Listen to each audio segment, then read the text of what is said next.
It's the King 5 High School Sports Blitz. Now, prepare for glory, for this is 300. Here's Paul SILVI. It is 300. We'll get to that in just a few. First up, the North Creek Jaguars are in the house. I just want to give a shout out to North Creek High School. The new kids on the block, just the second year in the football program. They won last night, so they're getting things together over there, and they do a cool tradition over there. The players come to school on game day, and the faculty all get a jersey from each player. They just pick a faculty member, give them a jersey. They get to wear it all day, and at the end of the day, they grab their jerseys back and then go play some football. So it worked, and it continues to work. Good luck to those guys as they continue to move forward in that new football program. All right, we've got a lot to get to tonight. You heard 300. That's the magic number tonight. 18 years ago, September of 2000, we started this whole high school sports blitz, and we premiered the show, and then it kind of went through some changes over the years and a 7-year hiatus, but then we brought it all back. And tonight marks our 300th episode of this fantastic show dedicated strictly to high school sports. So we've got a lot to get to. You know, we have a lot of history, but it's all in storage. So all we had tonight was pizza and this, Alec, the intern. Oh, what is that? 300, I like it. Where's the sound effects, man? This is like a movie screen. We need some sound. You got to, you know, you're an intern. You should be delivering that music, right? Sorry, if you had to, what would you say right now? Some music. All right, great job. Spot, yeah. There it is. I just messed with Alec. Who's going to do that? All right, let's. We got a lot to get to. We're going to get to the map. We're going all over the place tonight. We have Chris Egan down at the big game. We'll zip through the map to see where we're headed tonight. The answer is 17 games across 15 cities from Marysville out to Snoqualmie and Gig Harbor, and then down to Spanaway. Lots to get to, so here we go. Big tilt up north, 5-0 Glacier Peak and 5-0 Lake Stevens. Trey Long dumps it out to Dallas Landeros, and Landeros does the rest. Gives Lake Stevens a 21-7 lead. Back come the Grizz. Great effort by Kalen Briggs. He takes the hit, makes the dive, but his knee hits the ground first. Quarterback Aiden Ziomas will not be denied. In from a yard. Glacier Peak cuts the lead to 21-14. Long lines up in the shotgun, and the ball gets snapped like a bullet. Can't handle it. Ryan Kinney is there for the sack. The Grizzlies march the other way in the fourth quarter. Ziomas whips it through the coverage to David Castro. Glacier Peak trails by 3 with just under 3 to go. They attempt the onside kick. It's almost a problem, but Isaiah Harris grabs on for dear life, and that'll do it. Lake Stevens stays unbeaten in a great game, 24-21. Wildcats at Mount Si on the road at ISSAQUAH. This week's prep zone subject, quarterback Cale Millen. He hits Andrew Mustafi. He spins and works his way for another 5 yards. That leads to the game's first touchdown. Cole Nora works his way around the right side, and he is in for 6 for the Wildcats. ISSAQUAH takes over, and quarterback Trevor Maureen is doing his best. Russell Wilson going to be a big gain here, but he pays for it. Maureen plunked in the helmet, and that is 15 more yards. Drive stalls though. Slater Macko comes. Look at Slater Macko. I love that name. Untouched. Maureen, no chance. Nice sack there. And then the Wildcats start scoring at will. Millen finds Mustafi again, this time for 6. Mount Si wins it 38-6. And now to Alec the intern. All right, and we are here for some Friday night football once again. Probably in for some of the wetter conditions of the fall so far here at HIGHLINE Stadium, but the two teams are going to duke it out on the field regardless. Searching for its first win of the season, the HIGHLINE Pirates take the field in hopes that that win will come against the Wolverines of Friday Harbor. Lots of rain with lots of players slipping and sliding, and it was a slow, grinded out kind of game for both squads tonight. On HIGHLINE's first drive, quarterback Kyle Grand rolls to his left and finds Raymond Robertson for an easy first down to move the chains. Tack on that 15-yard face mask penalty, and the Pirates would be in business. Later, tailback Jacob Vanderfleet, yes, Jacob Vanderfleet, finds a seam up the middle and breaks into the end zone to put the Pirates ahead by a touchdown. Unfortunately, HIGHLINE couldn't sustain that momentum on offense in the first half. With Riley Piper in at quarterback, Piper can't secure the snap, and Friday Harbor recovers to put the Wolverines in business. On the ensuing drive, Kyson Jackson takes the handoff up the gut, cuts to the sideline, and turns on the Jets. Highline's Ryan In manages to tackle Jackson out of bounds, but shortly after, Jackson takes the handoff again, and this time, he's gone. Friday Harbor would nab the momentum there, but it wasn't to last. Highline would go on to win it with their first win of the season against these Wolverines, 19-6.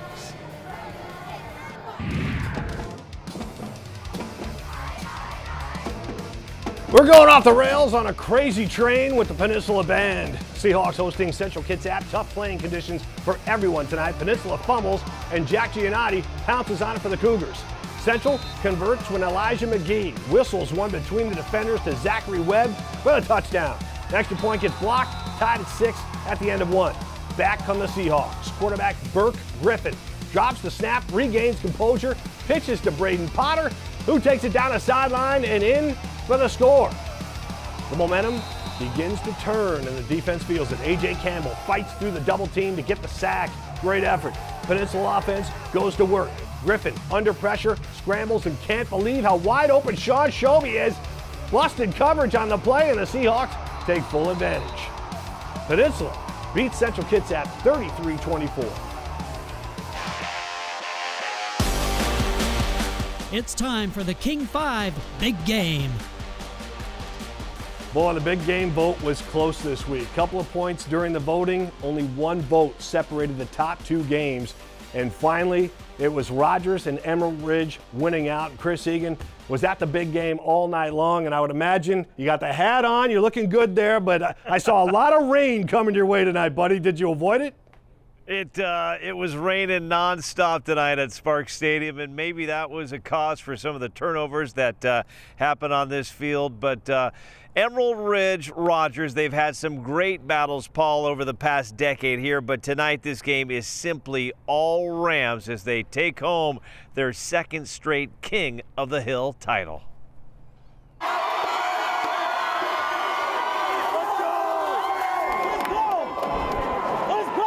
Everyone fired up for the King of the Hill game. Jag Nation with an awesome thank you to the King 5 crew, and then it's game time. Rogers strikes first. Makayo Gillespie finds Tyrese Rios, and it's 7-0 Rams.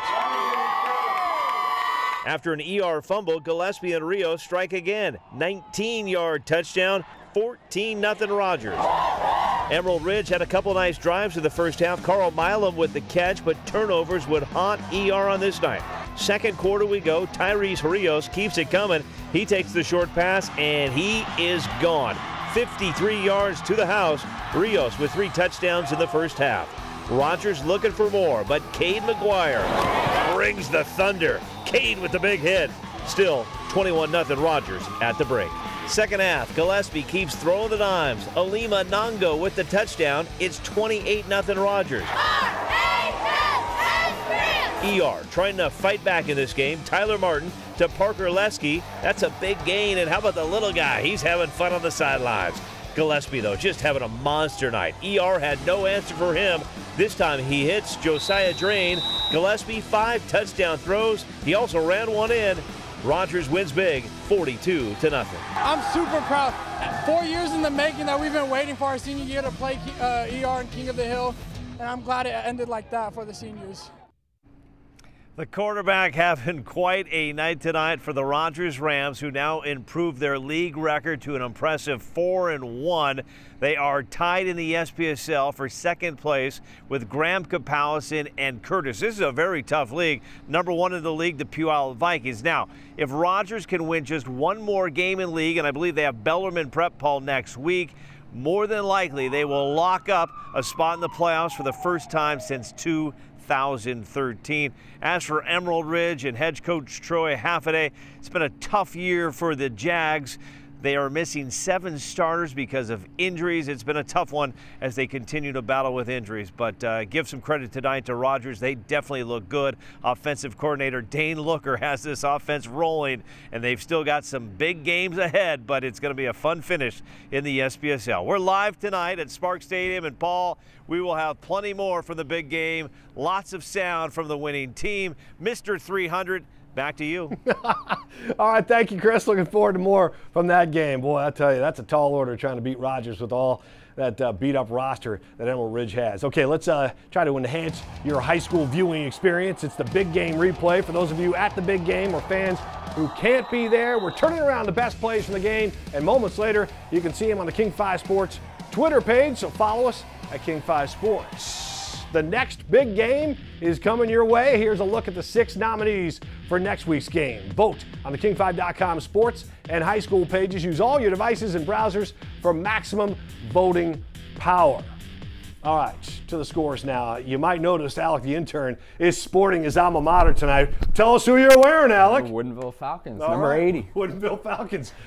Jerry Rice, I think, went to Woodinville. Yeah. I'm pretty sure. All right, what do you got for the scores? All right, Wilson beating Mount Tahoma 28-0. Monroe gets a big 56-14 win over Jackson. Graham Kapowson gets a 42-0 win over South Kitsap. Napa Vine gets a win 49-0. Up here, North Kitsap a 42-0 win over Kingston. Stillicum, another big win 49-0 over Evergreen. WF West, another big one 41-0 over Rochester. Linden gets just a 3-point win down there. Up here, Mercer Island, the 23-0 win over Juanita. Clajoya, a big 46-7 win over Vashon Island. Ilwaco, a 20-7 victory over Acosta. And then finally, Lincoln gets a big 61-6 win at the bottom there. All right, I want to apologize. We didn't get you any music for this. We said we were going to spruce up this segment a little bit, get him some jams underneath, maybe get him some colored chalk, you know, like when he was a kid on the driveway. We'll work on that for you, man, okay? Right. Alec, the intern, young, spirited, and knows what he's doing here. Keith, you got a slide. I don't even know who's giving us the musical interlude tonight. It is the Inglemoor Vikings going dark for the Rocky theme.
Up north for the Battle of Marysville and Marysville-Pilchuck going at it with Marysville. Getchell, good looking play here from the Tomahawks. Quarterback Jake Elwood fires to the sideline. Look at the catch and the move by Dylan Cock. Quick step, nice hustle by Ryan King to bring him down. Pilchuck punches it in from there. A little action in the backfield for Jacob Mejia. Takes the handoff and goes right up the middle for 6. Mejia has to work a little harder on his next run. Look at the hole by the offensive line. Mejia has lots of room and he just explodes. They're not gonna get him. Touchdown Tomahawks. Elwood marches them down. In the next quarter, and he airs it out here, the defense by Trey Padgett. Watch him punch this ball. Bang! That's a great play there by Padgett. Eventually Pilchuck gets it close and Jordan Justice does the rest. Runs it in for Marysville-Pilchuck, who goes on to win it 33-3. The rain seems to be everywhere tonight. French Fielding, Kent getting drenched, but the cheerleaders and the fans could care less. KENTLAKE taking on HAZEN. Gabriel Ogunle takes the pitch. Looks like he's wide open. Watch Ethan Whitehouse trip him up to limit the damage. The Hounders pound on the door before Jackson Ingram throws a little jump pass to Elijah O'Neal for the HAZEN touchdown. KENTLAKE quarterback Peyton Acetero hits Carson Lucas over the middle, and the big tight end starts rumbling. He picks up some nice yardage, but the Falcons just cannot capitalize on that. HAZEN goes back to the ground game. Ogunle works his way through traffic and breaks free. The Falcons chasing him. That's Whitehouse again making a nice tackle to save a touchdown. Elijah Barnes takes over from there. HAZEN offense really gets it going. The Highlanders beat KENTLAKE 27-7. Now to Tony Black with the Metro Mountain matchup for first place. Blue Thunder and rain tonight for Eastside Catholic and O'Day. Irish down 14-7 in the second. Block the punt. Take over in great field position, but they would end up turning it over on down. Next possession for the Crusaders. Under pressure. O'Day's Kevin Powell with the pick. Irish would go on to add a field goal to go down just 4 at the break.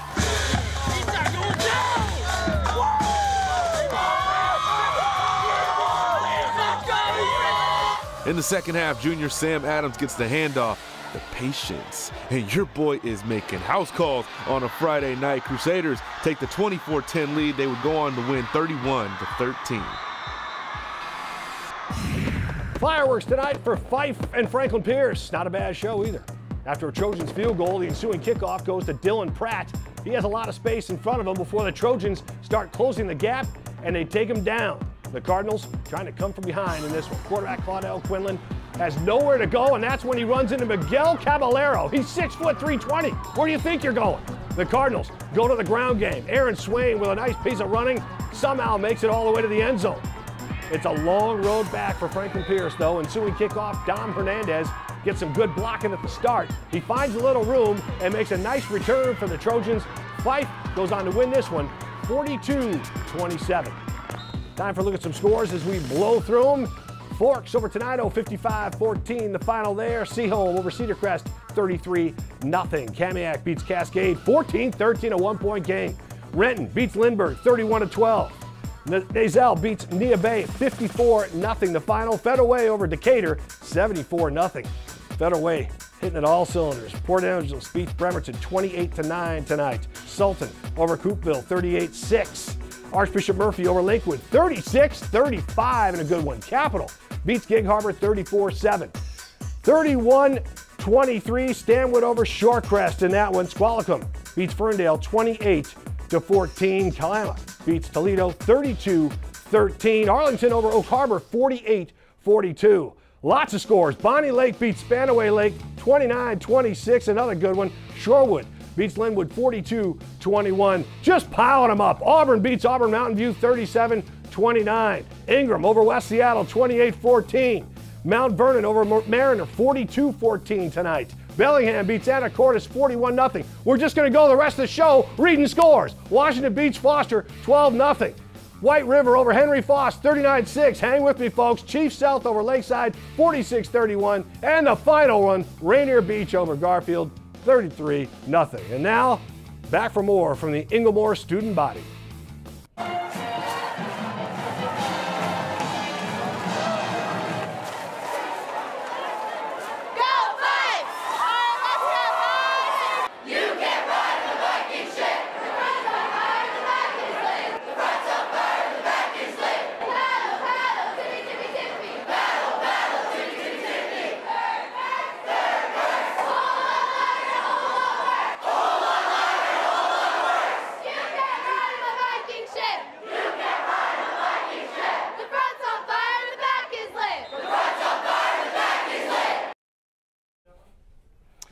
You know, it's not often we get a celebrity on the show. Greg Copeland having some pizza. He worked hard tonight. Did a couple of shows, 2 shows nightly. Greg Copeland, everybody. How's the pizza? 3 shows nightly, thank you. Oh, it's just nightly. You got an evening show. I'm just counting about the night side, all right? Oh, boy. Show people your 12s, man. Showing off. I didn't know if you could see me here in this. Oh, man, I got to get close. Muted color. Okay, so you can hear him okay? All right. Yeah, people. We're tight. That's what they complain about, people not being able to hear me ever. Yeah. All right. Thanks for helping us out, you know. That's called a celebrity interlude on the show. All right, there are a number of strong matchups tonight. First place on the line and quite a few of them. We sent Alex Rozier to take care of the Woodinville Bothell showdown. Defensive showdown at Pop Keeney, but who will survive, Bothell or Woodinville? If you watched most of the first half, you'd think Bothell. Eric Boehner finds Blake Bickus for the first touchdown of the game here. The Cougars got out to a 7-0 lead. The Bothell fans energized early. On the next offensive drive, they drove down the field and added a field goal. It was 10-0 Bothell. But here comes Woodinville, down 10-0 with a few minutes left in the first half. The Falcons get their first score. Joey Johnson takes it in. It's 10-7. The Falcons try to keep it going, and they do. Woodinville, they scored twice in the last few minutes of the first half. Noah Stifle connects with Nolan Downs. The Falcons took the lead into halftime, 14-10. In fact, that was the score at the end of the third, too. But in the fourth, it got interesting. Blake Glessner added a clutch field goal here with 4 minutes and 20 seconds left in the fourth quarter. But Bothell was still only down a touchdown. So the Cougars tried to rally. This came down to the final play. Bothell starter Eric Boehner, he went down with an injury with 2 minutes left. The backup, Andrew Sermon, he came in. He drove the Cougars down the field, had a chance to even it up with 3 seconds left, but he was picked off in the end zone by Jackson Messmer. Woodinville hangs on and wins this one 17-10. I'm Alex Rozier, King 5 Sports. Man, what a great game there. Thank you, Alex. Good one tonight between Skyline and Eastlake. Wolves running back Leroy Jackson is a one-man show. Great moves, breaks a few tackles, picks up nice yardage for Eastlake. The Wolves keep the drive going. Quarterback Grady Robinson throws deep to Nate Sutter, who makes a nice catch with a defender all over him. Here's another nice play. Robinson rolls out, has to throw across his body on the run, and look at the catch as Grant Brewer comes back and makes the diving grab. Good play. Same combo, tries to hook up for a touchdown here. How about this play by Skyline's Luke Roeder? This is an interception, folks. Take a look in slow motion. Luke turns around and he gets both hands on the football and both feet inbounds. That's a pick. They don't give it to him. And on the next play, the Wolves keep it and they score. Sutter makes the catch in the end zone. Touchdown, Eastlake. That's called taking advantage of a bit of a break. Skyline keeps the offense amped up. Great catch by Brendan Bice near the sideline. Just not enough firepower for Skyline tonight. Eastlake holds on to win it 24-17. Belmont Prep hosting Curtis. The visiting Vikings backed up against their own end zone until Kyle Russell unloads a bomb. Look at this throw. Perfect pass to Jordan Parker. 87-yard touchdown. Curtis up 14-7. Prep on the move and a good run by quarterback Marcus Stowers. But a better strip by Jaden Bond. Vikings recover and immediately capitalize. Great play. Adrian St. Germain sheds a whole slew of would-be tacklers and takes it down the right side for a touchdown. Curtis up 21-7 in the third. Lions try to come back. Stowers' pass goes through the defender's hands right here to Daniel Lovejoy, and that's a completion. Just how they drew it up. When you play with fire, you're bound to get burned. Stowers takes to the air again. This time, he gets picked off by Bond. Jared Bond. What a game for that young man. Curtis wins 28-7. Now to Winston Dutchin, who wrote that mess up at Edmonds Stadium. A steady rain at Edmonds Stadium has done little to dampen the enthusiasm of the MOUNTLAKE Terrace fans. Apparently, I'm in the flex zone right now. Give it up. Let's get this thing started.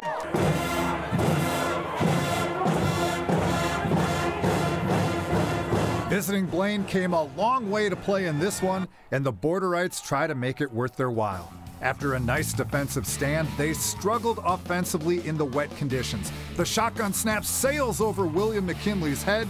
Andrew Nath recovers, and the Hawks are in business. 2 plays later, Dominique Latham takes the handoff, and no one lays a finger on him. He gone. MOUNTLAKE Terrace up 7-0. A surprise onside kick is recovered by George DeVries, which allows the Hawks to continue to wear down the Blaine defense.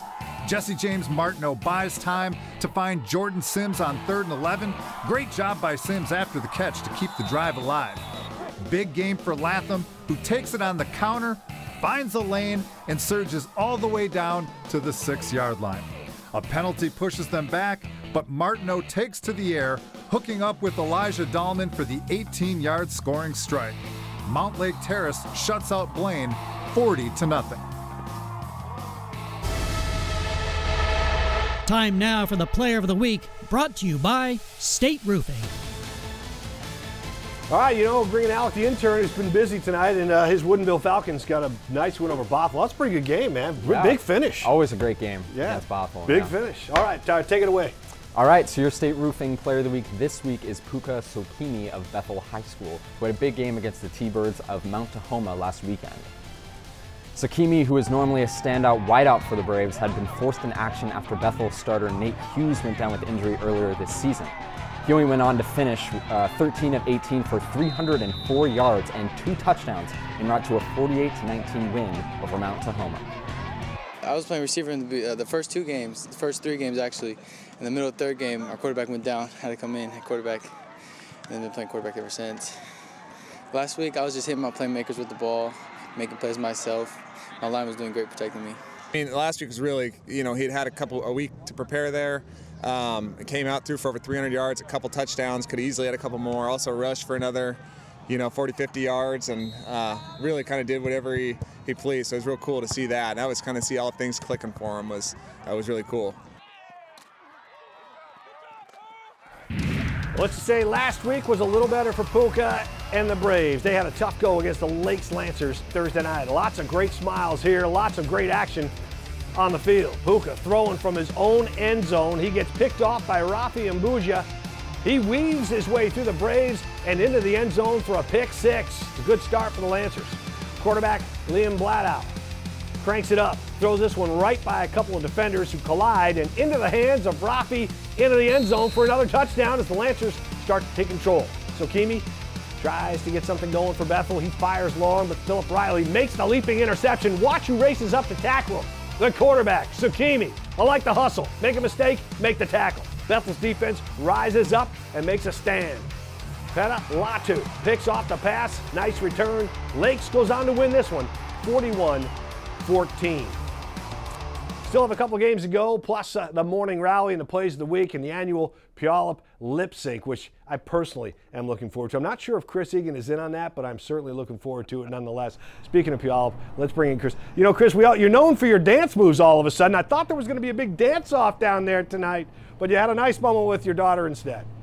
Yeah, it was a good moment indeed, Paul. And I got to tell you what, those Puyallup Vikings, they love that lip sync stuff. But, Paul, I'm going to give you a little Puyallup Viking history. When you talk about the Puyallup Vikings, a lot of people want to talk about Brock, Damon, and Luke Heward. But if you go with the top 10 players of all time, you have to throw 2 names on there. And I'm going to transition here to the big game. 2 names, Darren Erath, the quarterback, led him to the King Bowl, and Dane Looker, wide receiver, played for the Huskies, played in the NFL. Dane Looker, Darren Erath, now both coaches for the Rogers Rams. Rogers takes out Emerald Ridge tonight 42-0.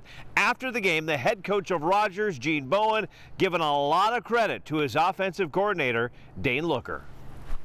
Dane's done a really nice job of simplifying some things and getting guys in position just to be in a position to make plays. You got a bunch of guys who have athleticism and ability.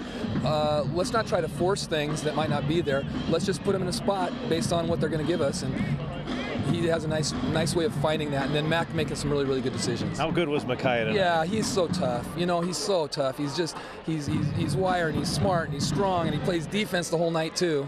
That's just crazy. But he is just a fantastic athlete. He really is. And then you have a player like Tyrese. Give him the ball, good things can happen, right? Well, yeah, you get a guy with that kind of speed out in space, and you're going to break one every now and then. And he made some really, really nice plays. The catch off the ground to then turn it on and go, that's just a fantastic play. What's your thoughts on this team right now? You guys are rolling. What do you like about this team? I just like everyone, how we're all strong and we're all playmakers, especially our quarterback right here, threw 3 touchdowns today. I mean, he was throwing the dimes tonight, wasn't he? Yes, dimer of the day. How dangerous is this offense when you guys get clicking like this? We can beat anyone with this offense. As the QB, how nice is it to have so many different weapons out there to choose from? Oh, I can't even describe it. I can throw to the left, to the right. We got an all-star running back, so we have options everywhere. All right, tell me about number 1 over here. He had a pretty good game here. He's a stud. we knew he could do all that. This was extremely fun to come out here with teammates I want to call brothers, and it's a great brotherhood we have here. What is it about this team you like so much? You guys are having a great season so far. We build on each other's energies each and every play. Well done tonight. How does this feel tonight, a win like this tonight? It feels amazing. We've been waiting for this for 4 years, building up to this. Chance at playoffs, we're feeling great, loving it. Creating turnovers in that first half. I mean, it was a tight game, but you guys kept getting turnover and turnover. How key was the defense tonight? Oh, it was amazing. Lights out, 0 on the scoreboard. It was doing great. It was awesome. You jumped on one of those balls, didn't you, early on? Two of them. Two of them? You got two? You recovered 2 of them tonight? You should get the turnover chain then, right, tonight? Possibly. What do you like about this team right now? We got so much chemistry. We've been best friends since we were 6th grade. We've been playing together forever. It's been amazing. And I just continue to give you a Puyallup history. That's Nate Joe, one of the defensive stars for the Rogers Rams tonight. His dad, Jim Joe, a Puyallup Viking back in the 80s and was a defensive monster for the Puyallup Vikings, and now his son is doing some great things for the Rogers Rams, who, by the way, 4-1 once again in league play, tied for second place with Graham Kapowison and Curtis for second place in the SPSL. Next week, a huge game for Rogers as they will face off against Bellarmine Prep. If Rogers can win that game, Paul, more than likely they punch their tickets to the postseason for the first time since 2013. It hurt us a little bit out here, Paul, to hear that even Greg Copeland was back there getting pizza, so we made an order during the sound, and come on in. Thank you, pizza boy. There we go. So we've got some fresh delivered pizza, and by the way, we will be bringing none of that back to the King 5 studios. So there you go, Paul. One slice left. Mr. 300 Paul Silvi, that's to you. All right, man. That's Enjoy pretty that good. slice of pizza. You've earned it. Okay. It's the first time in a long time that the big game has corresponded with the morning prep rally, but Jordan Wilkerson got it all done bright and early today. I'm joined by Chris Egan. How you doing? This is the greatest city in the world that begins and starts and ends with a P. Well, it doesn't really sound like Chris Egan. You're not Chris Egan. It's his daughter, Maddie. Woo! She's the tennis star.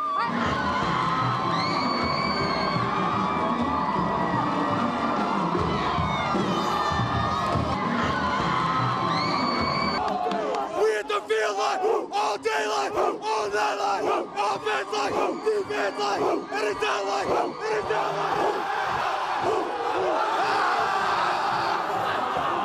Okay, give it up for the cheer squad, give it up for the spirit team.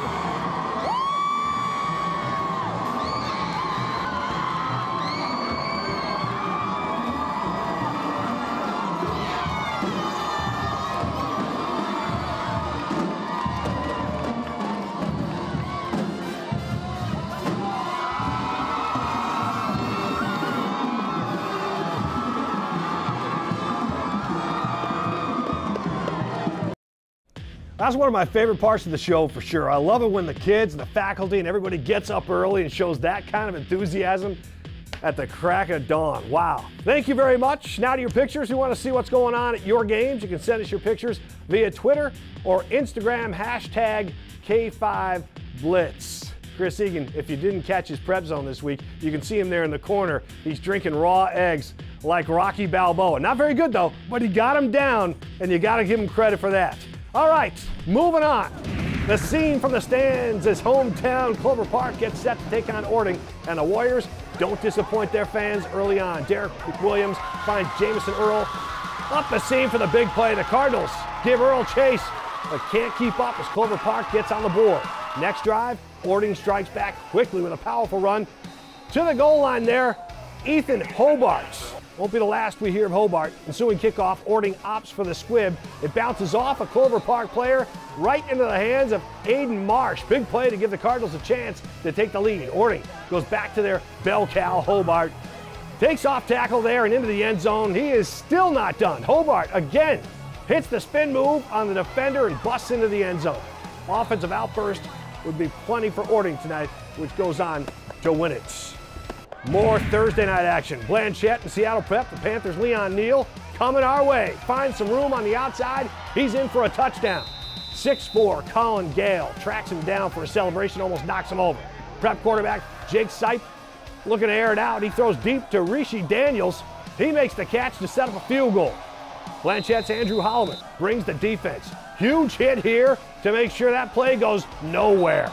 Next play, Sipe throws deep, and Holloman is there again. He says, didn't you see what just happened? I told you not to try me. Holloman flips it into the ref like he's been there before. This kid can play football. That's casual. This game turns into a defensive battle. Jack Donahue gets in the backfield, forces the fumble, and Jimmy DeVone pounces on the football for Blanchett. That's a big turnover to keep the game tied at 10. Then with 4 seconds left on the clock, Curtis Dellin comes on to kick the game-winning field goal, and he nails it as time expires. Oh, give the kicker some love. Blanchett pulls it out, beating Seattle Prep 13-10. All right, let's head over to the chalkboard. See that 300? I'm just curious. I want to point that out throughout the show because, you know, Tony White did a lot there in the graphics department and got that going. So this is our 300th episode. If you're just joining us, we'll remind you, we've been doing this a long time. It's been a lot of fun. Alec is the next in a long line of interns. Take us through your next set of scores. All right. I've only been here like, what, 3-4 weeks? Yeah, so. It seems like 3 years, buddy. Yeah. All right, up top, Tumwater gets a win 61-3. Yelm a big 48-0 win over North Thurston. Winlock 36-7 victory over Mossy-Rock. Hoquiam a 14-13 win over Elma. Up here, Meridian with a 35-20 win over Linden Christian. Enumclaw 35-14 over Kentwood. Snohomish a close one, 41-35 over Ed Woodway. Black Hills the 43-7 win over Centralia. Up here, Onalaska, another close one, 34-28 over Rainier. Liberty, big win, 41-7. Eatonville, another close one, 23-20 over River Ridge. And then Mount Breaker finishes it up with the 55-21 win over Nooksack Valley. All right, pop quiz, Eatonville's mascot, nickname. Come on, man. I'll guess Vikings? No, but that's good because there's a lot of Vikings in the area. The only reason I bring it up is because it's the Cruisers and it's kind of a cool nickname. So not going to hold you to that. All right, you know, when we trot to this side of the room, we go past the reminder that it is the 300th episode, and then we go over to Joel Knipp, who works on the plays of the week. How are we doing there? Oh, I was just looking at that 300 picture again. Hey, can you make that a little bigger? I can't see it. Oh, let's see. Oh, yeah, that looks real nice. Oh, look. All right, that's good artwork. I thought you were Gerard Butler there for a second. Playing King Leonidas. Yeah, man. I had to wear some kind of sumo suit to look that big. All right, you got to see the scores. You got your plays of the week. You all set? Plays of the week, buttoned up, ready all to go. All right, you know, we started out a little slow tonight. We were worried about if we were going to have any big plays. And then all of a sudden, toward the end of the night, they start piling in. Yep, all right? big plays. So am I going to disagree with you tonight on some of these? Maybe? All right, well, let's see. Let's see what we got here. All right, you ready to go? Top five? Top five. All right, let's see how you did on the writing. I'm sure we're going to be seeing some. Keith, what are you doing, man? I can't see where I'm going. You know, the guy works the camera. He just buzzes around the newsroom like he's on autopilot. All right, number 5. I'm going to give you crap, too. Everybody else gets it. All right, Orting, Clover Park. Derek McWilliams hooks up with Jamison Earl over the middle, splits the defenders, and he's gone. That is some serious speed right there, and I'm loving the shoes. Look at the pass go between 3 defenders, and Earl pulls away. Must be those pink socks. A big play for the Warriors to get Clover Park on the board. All right, number 4, the Curtis Vikings in a 3rd and long. Kyle Russell heaves it 30 yards to Jordan Parker. He does the rest. It's the yards after the catch that count. You know, yak. And Parker can yak 86 yards to the house. A Joel Knipp special. Parker turns a 3rd and long into a routine 86-yard touchdown catch. Elijah Dockery letting us know it's a touchdown for Parker. And our number 4 play of the week. Play 3, Curtis at Bellarmine Prep. Vikings have a good squad out there, and running back Adrian St. Germain is in the truth. He is the truth. St. Germain sheds 4 tackles for the touchdown, outruns a 5th. Take another look. The Lions had him dead to rights in the backfield, but he sidesteps the defender, and he's gone. That's why you do squats, kids. It's all in the quads. Curtis wins it 28-7. Number 2, Marysville Pilchuck and Marysville Getchell. Brings us 2 plays. First, Pilchuck's Trenton Hurst takes the rock. Nice cut, gone. 64 yards for a touchdown. This game is so good, got a 2nd play. Tomahawks looking to score. You just don't see a defensive play like this at the high school level. Chargers defensive back Trey Padgett checks it down and punches that football like Drago. Great play by Padgett for the combo number 2 play of the week. And number 1 comes from Thursday night's game between Lakes and Bethel. Lancers linebacker Rafi Mbuja with a nice interception, returns it 13 yards for a touchdown. Rafi's return a lot longer, going across the field. He had to get some work done here. Bethel throwing out of its own end zone. Goes about 30 yards before turning it up for the score. So Rafi takes home the number 1 play of the week. All right. That's going to do it. Keith, let's just show Tony's artwork one more time. Joel, come on in here. You know, bring your little squirt, your Mountain Dew, whatever you're holding there. All right. We're not selling, Paul. All right, get that 300th episode. You know, so yeah, it's been a long ride. Luckily, Joel hasn't been here for the whole thing, but I know Tony White's been there for the whole thing. He's down in the booth. He came up with the artwork. Tony, good job tonight. 300 episodes, and we'll continue to do this, hopefully, for years to come. That's going to do it. Make sure you check out Walter Jones and myself on the 5th quarter after the Rams-Seahawks game.